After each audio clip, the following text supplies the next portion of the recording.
your story of just trying to tweak things, try something different, go forward with something, do something that's difficult, do something that's hard. Boy, that's a message and a practice that more of us need to embrace. Just doing something hard because it's hard. Yeah. And I think that has really come out of this for me, right? From the Boston bombing through just the distance training and this amazing, 7-day event is take on the hard stuff. Yeah. Right? Sign up for it.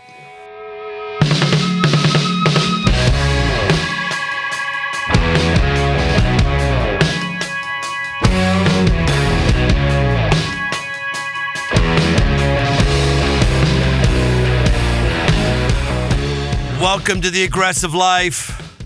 Today, Dirt, it's a good day today. It's always a good day. It's a good day. It's a good day. One of my favorite things is actually when we have people actually live in person in the studio. Yes. To have our podcast here today. We've got, because I love all the guests we have. Well, most of the guests we have. I like it. But I really like when I get to see people face to face, and that's who's with you right now. Dan Rebella. How are you, Dan? Hey, fantastic. Thank you for having me. It's going to be fun. Yeah, it's going to be fun. I always feel like a fat slob looking at you. He's this svelte specimen of a man, as you would expect someone to be, after having run the great world race. 7 marathons in 7 days on all 7 continents. Dag. Crazy. Dirt, do you run at all? I do run. Not that far. No? Yeah. What's your running regimen? Like a 5K, like a 3 mile a couple times a week or something. Oh, all right. Well, that's cool. So Dan, what was your lead into this? I don't think you just said, "Hey, I'm going to run a marathon in every single continent," or did you? How did you start running? Yeah, great question. First of all, clarification: it's 7 marathons, 7 continents in 7 consecutive days. 7 consecutive days? Yeah, back to back to back to back. Right. What is your problem? Are you serious? 7 days. So when I say this, often people say, "Okay, was it one a month, right, and one a year?" So no, 7 days. We got on a plane and took us around all 7 continents. Gosh, forget about the cardio and the muscular challenge of that, just the logistical challenge of doing this. So how does that work in terms of time change? I guess you're flying, like what direction are you flying so you can pick those all up? Yeah. Well, we started in Antarctica and then up to Cape Town, South Africa, which is the same time zone. And then we flew east to Australia, and from Australia into the Middle East in Istanbul, and then down to Colombia, South America, and up to Miami. So, but to answer your original question, why this race? Yeah. First of all, I've been running distance for many years. And in fact, I lost count when I ran my 100th marathon. And so I'm just sort of in a perpetual motion of... But did you start off saying I want to run marathons, or did you start off as a recreational runner? Yeah. So at the University of Wisconsin, I was a field goal kicker, and I also ran track. And so it was always about we run, and so we don't jog. There's no such word as jog. We run.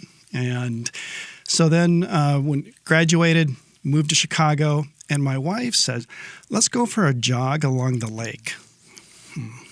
Jog, right? What's wrong with jog? Why is that so offensive to you? It's too slow. It's too slow. And so we would go for this jog. And so Bonnie would be out at her pace, and I'd be doing side steps and running backwards, right? And just to keep the fit. And she would get so mad, right? And so as a result, I stopped running in my 20s. And so, but then it was the stress of life, the stress of work. So I've got to find a way to just release this and get away. And so in my 30s, I think I matured and, okay, let's run a little slower. Let's not jog, let's run slower. and it became my time. And then the distances just started to pile up. Okay, I'm going to run for an hour, right, every day. Let's run for an hour and a half. And I could do thinking. You had time goals, not distance goals at that point. Correct. Oh, okay. Exactly right. And no one could get a hold of me. I intentfully did not bring my phone. I did not have a smartwatch where it would ring on me. It was my time. I could think a lot or not think at all. But it gave me a sense of balance to the craziness of everything that's going on, right? From work to life, et cetera. And it really balanced me to the point where, okay, hey, you know what? Let's actually sign up and join a whole bunch of people and run at the same time. And so my first marathon was in Chicago back in 2005. We're now 21 years later. And so it's become so much a part of me, right, and the family that I would say, and I admit, it's an addiction. If I don't get the physical fitness in on a daily basis, I am mentally, physically out of balance. And so the family said, "Oh, you're running again?"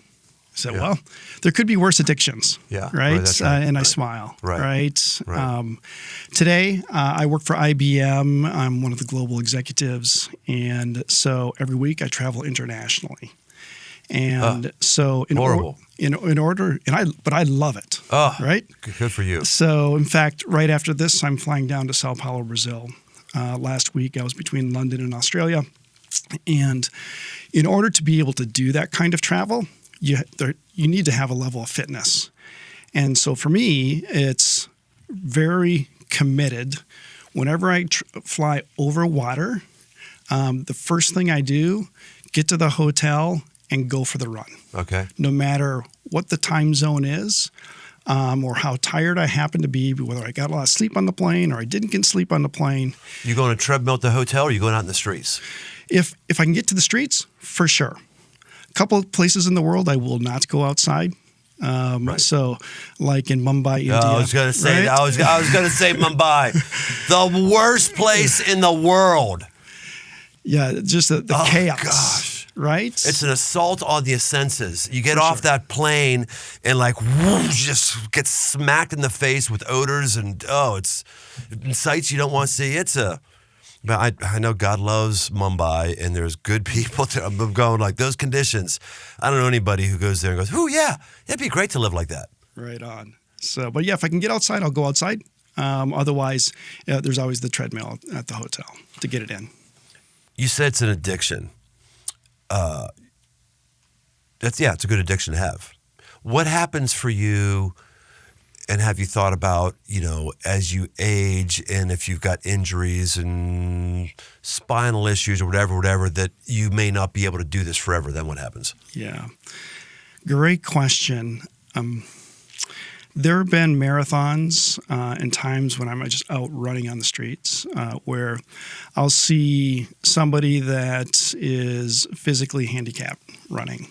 In fact, Chicago Marathon a few years ago, it's mile 20. This is hard. Am I going to be able to finish? And then I look up ahead of me, and there's a lady running with a prosthesis. And I think, you know what? Her situation is probably a lot worse than my situation. Yeah. If she can do it, I can do it. And so, in fact, I have a little thing on my watch here, a little band that says, "Take it to make it." So in the moment, there could be pain and could be stress, but dig deep. You've got a goal. Stay committed to the goal, whatever that goal happens to be, in this case, running. And time will pass, right? You will actually feel way, way better mentally that you did complete it versus the sense of failure that, I stopped and I didn't finish. Yeah. So I think, and that transcends almost everything that I feel we do in life. So you're saying you're never stopping running? Never? Just nope, done. It is who they are, done. That's correct. And with that, in part of the training and just I'm a neutral runner. I pay very close attention. What's that mean, neutral runner? I don't overpronate. I don't underpronate. Pronate. I'm sorry, I'm not a runner. You're pronate. You mean your feet turning, or how you? Yes, Okay. exactly right. Oh, so okay. when you stride, right, you want your land, right, for distance runners, not on your heel, midfoot, squarely midfoot, and then roll forward and push off. All right. Pronation means that just with your body, you might, instead of landing square, you land on the outside or you land on the inside, right? And this landing on inside, outside, actually can create extra stresses in your body that you don't notice in the moment, but it builds up over time. So this is my world. You might have just told me what I did wrong. I went to the airport 2 days ago, went out to Vegas, fun trip. Went to Vegas, I go through security. Security guy goes, "Hey, I need to look at your bag." "Yeah, fine, whatever." They go, "Do you have any?" They're just looking through it, can't find what he's looking for. "Is there some zipper in the back?" I said, No, not that you can't see. He's going around. Pulls out a hunting knife. I have a hunting knife in my backpack, and I forgot that was in there. It was a handmade knife in Alaska that I picked up when I was in Alaska a couple years ago. And if it was, I want to get to the plane. If it's just like a Leatherman that I could replace immediately, I would have thrown it away. Guy said, "You want to just throw those away?" I said, No, I'm not throwing that away. So I looked at how much time I have. I'm going to take it outside. I'm going to stick it in a planter outside CVG.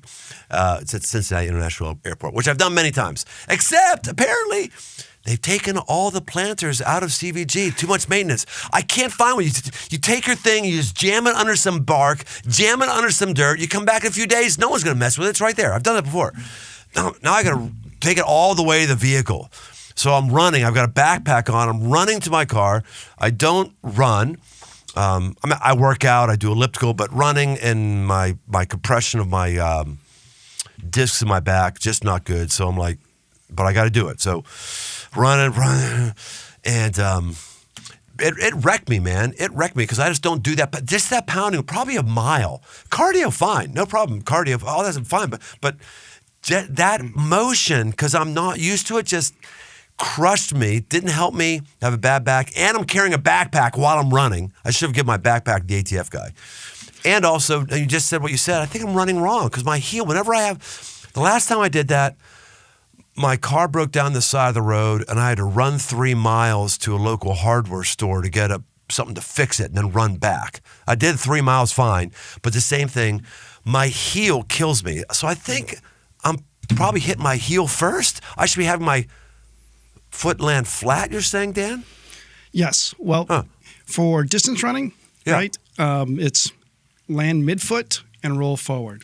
If you want to sprint to go fast, you land on the ball of your foot and you roll forward, right? Okay. So landing on your heel, we would say as runners, that's going to cause problems for you, right?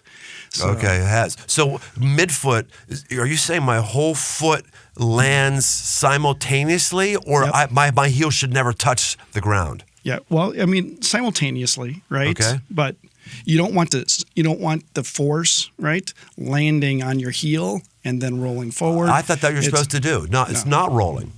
No, you want midfoot and then roll onto your toes. Right. So, gosh, and shoes make a difference. Well, yeah, there are these shoes right here. My Red Wings. That's the one. So if I had what are your shoes? What do you use? Yeah, so I train in Nikes. All right. And you can see these shoes. Look at the toe; like they curve up, right at the toe to help with that rolling forward. That's what that's for. Yeah, exactly. So I train in Adidas or train in Nike, and I race in Adidas. Oh, now why do you use different shoes? Superstition. Yeah, all right. And I like the feel of the tightness of the type of Adidas shoe that I wear. and they're super, super light. And so That's cool. I probably could run, right, in my Nikes if I had to. And in fact, actually, I had to in the Great World Race. You did. Because my Adidas shoes have no tread grip on the bottom. They're very flat, like a racing shoe. Like if you think of it in a car, Yes. like at the Indy 500, Right. there's no tread in them, right? And so that's how my Adidas shoes are. But in Istanbul, in Europe, race 4, it rained. It wasn't supposed to rain, but the rain started coming down. So, oh my goodness, right? These shoes, I'll be slipping all over the place. And I realized about the slipping because I wore these exact same shoes at the Chicago Marathon in October, so a month before. And while it was a nice sunny day, going through the water stations, there was water everywhere on the ground, and I actually had some slippage, right? I go, ooh, right? And so, You're really gaining that much benefit by having totally flat shoes that you wouldn't just always have a little tread on there? well, for us, details are important, All right? When we're obsessed with this running. And so if there's a way to create efficiencies, while the efficiency might not be perceived in that specific moment, but we're out there for 3 hours, for 4 hours, right? And that can build up over time. And if you can eliminate some of that little bit of friction, for me mentally, Right. even, Yeah. right? Right. There you go. There's Right. actually some, Right. actual math you could put behind it and true efficiency, but it's also a mental thing. Right. And so I actually switched to Nike shoes last minute because of the rain, which even the other topic at that race, it was supposed to start at 6 p.m. We didn't start until 10 p.m. because A, it was raining, and B, because it was raining, the fishermen were out casting their lines into the sea, and they were right along our planned running path. And so in whatever language, the Turkish language, it wasn't English, right? They're trying to have these debates, right? The course officials, can you move down? Can you leave for a bit? No, right? Right. And it's 10 p.m., right? It's midnight. They're still fishing, right? But we ended up, they shrunk down, and we had to shrink the course. Normally, all of our runs were laps, back and forth, back and forth. We were supposed to do 7 laps along the seacoast. We shrunk it down to 21 laps, back and forth, back and forth. But every time we came up to the fishermen, they had the race officials blowing little whistles to let the fishermen know that runners were coming by. And so tweet, right, will always stick in me, right? So that they wouldn't be casting their lines as we're running by. Oh, that'd be wonderful. Have a hook, grab your earlobe as you're running by. That'd be wonderful. Right. Yeah, that'd be another chapter in the book if it didn't happen. So when did the vision for doing the 7 continents happen? Like, I'm sure on year 1 of you running, it wasn't like you thought, I want to do this someday. Like, when did that idea come in? Because I that's what I'm really fascinated with your story, Dan, is if the runners listen to this, great. If more people run because of this, that's cool too. But what I am always inspired by is someone who goes on a different script, someone who sees something that they just want to do, and they do it. They aggressively go after it. That's what I'm always inspired by. So for you, when did you see this and say, I want to do this? I'm a kind of guy that being ordinary, I feel uncomfortable being ordinary. And I want to do extraordinary things, but in a humble way. Yeah. And so I said, you know what? I'm basically a pretty fit person. I'm running at least 10 miles a day, very committed. And if I could find a sponsor, because it's expensive, hey, let's do this. And my employer initially through the marketing organization thought, hey, maybe we would. But one thing led to another, and unfortunately, that did not pan out. And actually for the better, because the sponsor that I did find was the perfect partner for me to be able to prepare, and that was Beacon Orthopedics and Sports Medicine. They worked with me in putting together a training program that was really, really important. And otherwise, my plan was I'm just going to run every day. Right. And so have a long run once a month, a 20-mile run once a month. Other than that, run every day and do my normal CrossFit training. That's just part of my routine. And we did an assessment. So there's 3 parts. One is we're going to put you into a training program. Number 2 is recovery. A recovery program from every workout. And number 3, nutrition. And in one race during the 7 days where I did not get the nutrition was between races 4 and 5. This was in Istanbul. Because the way that the continents work, the east side of Istanbul happens to be in Europe, and the west side of Istanbul has to be in Asia. And so it was the only time we actually had a hotel room. Otherwise, the hotel room was the plane. And because that's for 7 days. You're sleeping on planes. Yeah. Oh, wow. Yeah. And because of the first run in Istanbul, the delay with the fishermen and the rain. We started at 10 p.m. For me, it was just under a 4-hour marathon. And so I finished at 2 o'clock in the morning. Race 5 was starting 8 hours later, right? And I finished at a time where, Dan, you could either stay here, right, and eat some pizza, which they had pizzas there, or you can get on the bus that's leaving right now, right, for the hotel. And so I jumped on the bus to the hotel. So I missed the pizza and got to the hotel finally at 4:30 in the morning. And by the time I ordered some room service, either it never came or I fell asleep and I didn't hear them knock, right? I missed all nutrition between right after, and then leading up, I was sleeping. And got to get going, right? The race, and wake up. It's an hour and a half before we start. I ran down to the lobby, and breakfast was just finishing up, and there's a sunny side up egg on a plate. I grabbed it, right, and that was my nutrition between the 2 marathons. An egg, one egg, one sunny side up egg, right? And so, race 5, because of the lack of nutrition and the lack of sleep, really, really impacted my performance. Mile 17, I thought, no way, right? Yeah, you're done. My body was just cramping up and go slow. But I had a mission. One of my stated goals is never walk. So always run. And no matter if it's slow or fast, in fact, I got jog. You could jog then. Run slow. Jog. Right? Jog. You could jog. Yes.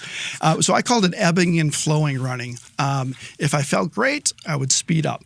Right. If I felt, things are extra stressful, right, we'll slow down. But there was a point where at mile 17, and this is where the mental part of the game comes in, right? And the mental fortitude. What did we sign up to do? Let's not quit. We don't quit. We finish what we started. And so fortunately, there happened to be a medical staffer who had doused me with some ice water, right? And so, right, and it brought me back a little bit to my senses. And so, while it was a slow run, I kept going. There was one point that later in the race, as we're getting towards the end, a medical staffer, jumped in to run beside me. Hey, Dan, how you doing? And I said, we got to finish. He goes, why don't you just jump into the ocean right here? and cool down because I was overheating. Oh, wow. And it was a point where if I were to jump in that ocean, I was probably too weak to ever be able to come back out. Wow. So that was the motivation. Don't go in the ocean. Keep going to finish, right? And that was one where you cross that finish line and you feel relieved. But in this one, I actually just with all the lack of nutrition, the lack of sleep, the extra stress on the body, I ended up I passed out for a bit. Wow. And then I found myself in the back of a Turkish ambulance getting an IV stuck in me. And so, but it was the IV, right? And it re-energized me, and I had no idea what they were saying in their Turkish language, right? But they pulled it out and, jumped out of the back of the ambulance and got on the bus, and we flew to 17 hours to Cartagena, Colombia for the next one. So you got to start all over again. Are you doing this on your own, or do you have somebody with you? On my own. Well, there were 54 of us. Right? I mean, it was a group. That was my next question. So you're on your own. There's 54 dudes. Yeah. Or men, women, men, whatever. Yeah, right. And I didn't know a single one of them when we said so. There's 54, and then you had the race staff, right? And this group is out of Dublin, Ireland, that coordinated the entire event. And so it was a 100-seat plane, and there were, I think, about 90 of us. Oh, you guys got your own plane? We had a charter plane. All right. That's a little better than... Yeah. So there were some comforts here, Okay, right? yeah. So we had a charter plane that took us around, and which we needed because there was no way to do commercial. Guys slamming shots on there with all the booze included? Well, here, this plane is a 767 Boeing plane, so it's a big plane, but 100 seats that all the seats went flat into a bed. Oh, that's nice. All right, which is important for sleep. In the middle of the plane is like a bar, and so it's where they would put the food and the drinks and things like this nice. that we needed, right? Yeah. This is the same plane that the Rolling Stones had used on their last world tour. Wow. And so you think about it, we as runners, part of our nutrition, we have a lot of protein powders and stuff like this, right? And so our protein powder is white. Right. And so we're pouring it, right, into our water bottles, and it's spilling on our trays. And we're thinking, I'll bet you this white powder is different than maybe some other flights that have been. No question. Yeah. And then after the last flight in Miami, the plane ended up taking off for London because its next trip was to take the football club Chelsea on their week-long tour of matches. So, and you didn't know any of these people before you did this? I didn't. However, right, in Antarctica when we started, everyone's dressed up, right, head to toe. You really can't tell who's who, right? But by race 2, race 3, race 4, and just the camaraderie of being on the plane and sharing the story and the experience. And again, all of our races were laps back and forth, so they could contain the aid stations. All of them were, okay. None of them were point to point. Oh, okay. Right? They were. I think the longest one was 5 laps back and forth, right, all the way down to 21 laps. And so shortest one is a little over a mile loop. Longest one is 5.5 miles or something like that. Loop.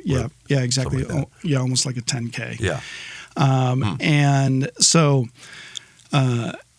because you're passing each other. Everyone's at different paces. You've got world-class runners here, right? And you've got the true ultra distance marathoners that are slow like turtles, but just keep going. And then there are guys like me. But you're passing each other. And in the beginning, in Antarctica, with the 4 laps that we did, it was barely a hand raise or recognition as people are passing. But by race 3 or 4 or 5 and in 7, it was high five, smiling, how you doing? You're doing okay. Keep it going. Oh, that's cool. Everyone knew each other's, by first name, right? And while it was competitive, there's always a competitive component in what we do. The camaraderie was really, really amazing, to the point where I didn't know any of them. By the end, while we were very relieved, we finished this, there was also a sad component because we were thrown together, right? And we had this common, intense physical, mental experience that we were sharing together that we're not going to see each other again, right? On the plane or on a daily basis. And in fact, just the camaraderie. After I came out of the ambulance in Istanbul, there were I don't know how many of them. Could have been almost all of them. We're all there. Hey, clear and clapping their hands. Come on, Dan. You feeling good? You feeling good? Let's go. Right? What do you need? Yeah. Right? So it really, it's physical and it's mental, challenging both. And you're with somebody, like at Man Camp, for example, right? Yeah. Oh my goodness, it takes a whole nother perspective of meaning that this is super important. We're not going to quit. We're going to galvanize, and we become actually better people because of the camaraderie and the commitment to that experience. Life can be really, really good as a result of going through potentially this very tough situation. Let's learn from it, even while it seems like an unfair situation, we actually become better people. Let me give you another example. A little bit off topic, but still running. Again, I've run the Boston Marathon every year for 15 years. This will be year 16. Which is tough to qualify for. Yeah. But year 2013 was the Boston Marathon bombing year. And I'd finished an hour before, right at 3 hours. The bombing actually happened an hour 4 into the marathon. And normally, I always go back to the hotel, throw up, go to sleep. Throw up? Why throw up? My father taught me, he's my high school football coach in northern Wisconsin, said, you leave it all out on the field, no matter what. And so the last miles, right, it's all out sprint, right? And so no matter how good you're feeling or rough you're feeling, you sprint and you finish it, you leave it on the course, right? You can rest later, right? So why does that mean you throw up at the hotel? Oh, it's because I'm just physically, out of it, right? All right, okay. And but this one, right? It was a good race for me. I didn't throw up. I went to the hotel and I got my phone. So, you know what? I'm going to go back to the course to watch friends come through. And I still was wearing my medal. I was very proud. And I got into the VIP area right across from the finish line. And so I was actually in the stands directly across from the first bomb when it went off. And this intense wave of heat, right, just comes flashing at us.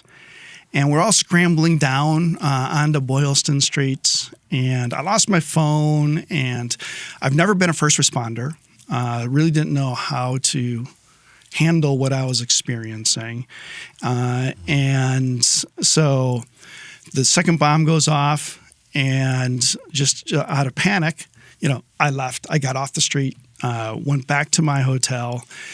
Well, that's not out of panic. That's out of intelligence. Well, you leave the war zone, but you can't. Yeah, but okay. So for the rest of the story, I lost my phone. I went back and I found my phone. Of course, that's why you went back. Not for the people, for the phone. I got to go back because I need my phone. Exactly. I don't want to help anybody, but I got some tweets I got to tell the world about because I'm going to change the world here. That's right.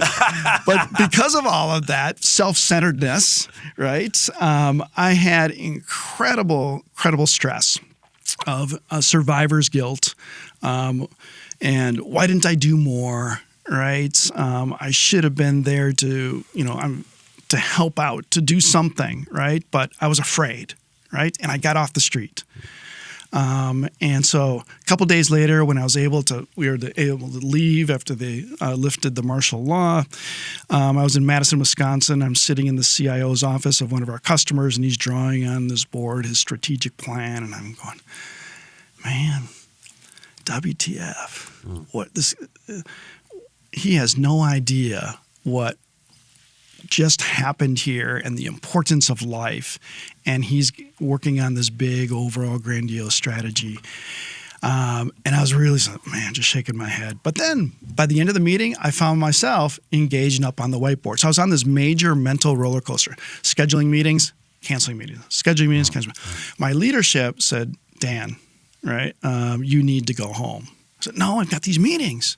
Go home. So net, I came back to Cincinnati and for 2 weeks went through some major mental gymnastics to put in perspective this senseless, act of what I experienced. Wasn't part of the plan. And so why did this happen? It makes no sense. I'm very angry. But through the mental gymnastics, I'm actually now, I know, a much better person of experiencing that tragedy, that struggle in my life. Yeah. And it's for many people when they face adversity, whether and adversity is on many different levels, whether it's financial or relationships or job or whatever it happens to be, that there's just a way to rethink about the situation that let's learn from this, even though we think it's a loss, right? And a major tragedy, because you're taking the time to learn what happened, and there's a way that as a result, you actually now become a better person from that tragedy, that you can live your life even in a happier, more fulfilling way going forward. Your story of just trying to tweak things, try something different, go forward with something, do something that's difficult, do something that's hard. Boy, that's a message and a practice that more of us need to embrace. Just doing something hard because it's hard. Yeah. And I think that is really come out of this for me, right? From the Boston bombing through just the distance training and this amazing, 7-day event is take on the hard stuff. Yeah. Right? Sign up for it. Yeah. But make sure that you also prepare, right? And have a team around you. Right. So because that support is so, so important, right? To make sure that you've got a strong mental capacity. I think in anything, I always say things are a marathon. And we can let's complete what we started, and we can rest later. Yeah. Right? Let's not have the weak mind to stop, right? Let's be committed, right? And we need to support people to help us, right, in that commitment. And we can always rest later. Well, like it or not, we're all going to have hard things to do in life. It's going to happen. We're going to get some diagnosis we don't want. Someone's going to get hurt, killed that we don't want. We're going to have something that we lose. There's going to be hard things. Yeah. But we can also be more likely to perform in those hard things that weren't wanted if we opt in for something that is hard. That gives us that. Like when you talk about your commitment to just run, I think about the power of trust. Like you just learned to trust your voice and said, no, I'm going to say this, I'm going to do that. There's great resiliency that comes when you can learn to trust your voice. Sometimes I'll just say that when I'm I would say a treadmill. I used to do this when I used to be on a treadmill. Like I said, I don't run anymore. But if I'm going to work out, I'll say it. I'll say it. 20 minutes. Say it. So trust my voice. Right. Say it. Carrying 80 pounds in each hand. Doing it. Just say that thing to where you trust your voice and you stop fighting with yourself. Oh, I said it. I got to do it. Right on. That's a resiliency. Let's go back to Antarctica. Antarctica. Are you in snowshoes? Are you in running cleats? How do you do this? Oh, my goodness, right? It was a big unknown. Now, I grew up in northern Wisconsin. I was born in Green Bay. And I'm used to cold. Yeah. Right? Not that I can handle cold, no problem. But And there's a lot of, advice, right, about what to wear, what not to wear, and things along those lines. And so I thought that I was well prepared with what I was wearing. But when I came around the corner on the plane to the walk down to the plane and the door was open, the intensity went right through everything that I was wearing. And by the way, what's the temperature? It was about minus 22, right? And here's the other thing about being prepared, right? And things can change in the moment. We all met in Cape Town, South Africa, and 2 days before we're supposed to start. And we get together. The first thing that the race director says, I've got news for everybody. A major weather storm system is coming into Antarctica. And so we have to move up all 7 days, 1 day early. So whether you're ready or not, we're on a plane tonight, right? Or the first thing in the morning, early morning to fly to, because we have this window. If we don't get in before the storm comes in, we have to delay the whole thing, right, for a week. And so, all right. But we land, right, and it's minus 20, 22 degrees. But it wasn't all that windy. And so we got going. Oh, and by the way, the area at the Wolfsfang that supported us, it was called the White Desert. The reason why it's called the White Desert is it's white because of the snow and ice, but it's desert because it's ultra, ultra dry, right? And so we actually ran on ice that they chopped up, ground up, right, to give us a little bit of traction, which running it felt like we were running in sand, all right? So it wasn't always a solid foot, right? And then plant off, right? When you plant and you roll forward, you're slipping a little bit, right? And so you got this little give all the time.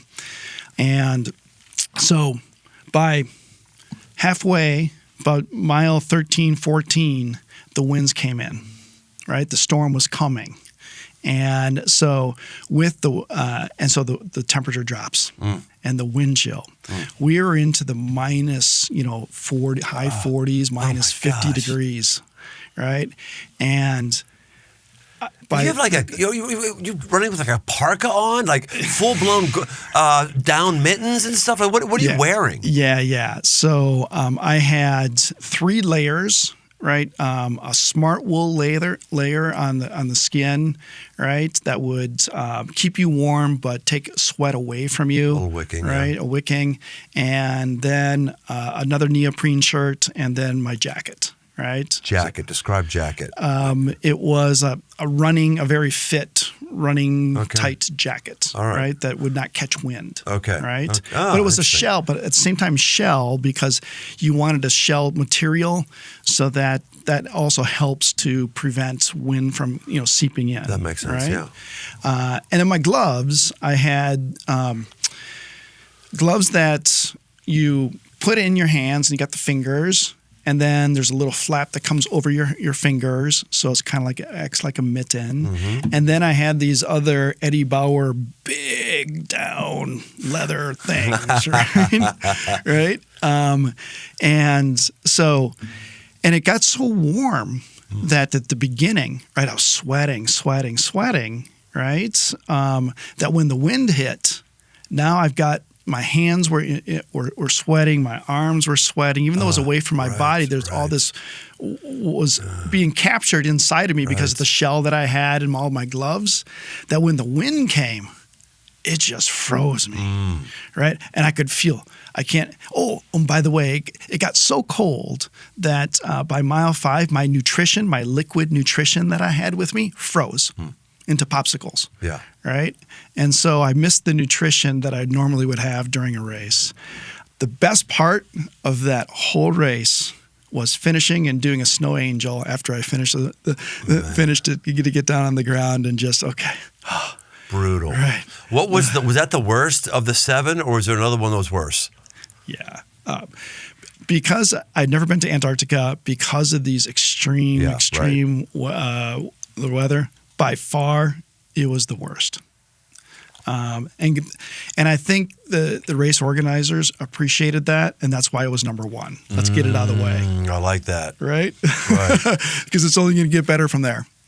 Now, if you ask me which one would I do again, it would be Antarctica. So Just the full experience of it. the experience of it and the challenge of let's do it better next time. What is the, you're going about your normal job, your normal family life, all that stuff. Is there any lessons that you've learned or ways that this experience formed you that you could say, yeah, I'm better at this now because of that? Or that experience helped me to look at this thing differently. Is there any apples to apples translations? Yeah. Don't do it alone. You need a support team. And so, because if you try to do it alone, right, you could put yourself in a lot of danger, right? Physically, mentally. And you can just apply that to anything in life that make sure you find that support system that you can truly, transparently make sure that you can communicate with them. And when there are some little physical hard tasks, don't say, no, right? No, hey, great. It's an opportunity to CrossFit, right? And to stay fit physically and mentally. Dan, if someone wants to follow up more with you or know more about your journeys and everything, is there any place they can go? Yeah, you know what? I'm on LinkedIn, and then I'm also on Instagram. So Dan.Rebella. Well, Dan, it's good meeting you and good hearing about an area of life I normally wouldn't be inside of, but I learned and appreciate the time and appreciate you. So well done, man. Hey, and everybody out there, you may not want to do a marathon ever, or let alone 7 marathons in 7 days on 7 continents, but maybe there's something difficult you should do. Maybe something different you should try. Let's get after that. Welcome to the Aggressive Life. Thanks for joining us on this journey toward aggressive living. Find more resources, articles, past episodes, and more at briantome.com. My new book, a 60-day devotional called The 5 Marks for Man, 60 Days to a Powerful Life, along with all the other books in the 5 Marks library, are open right now on Amazon. Be sure to leave us a rating and review wherever you listen to your podcast. Then send an email to that's dirt@briantome.com to get a free Aggressive Life sticker. Find more on Instagram @BrianTome. The Aggressive Life is a production of Crossroads Church, Cincinnati, Ohio.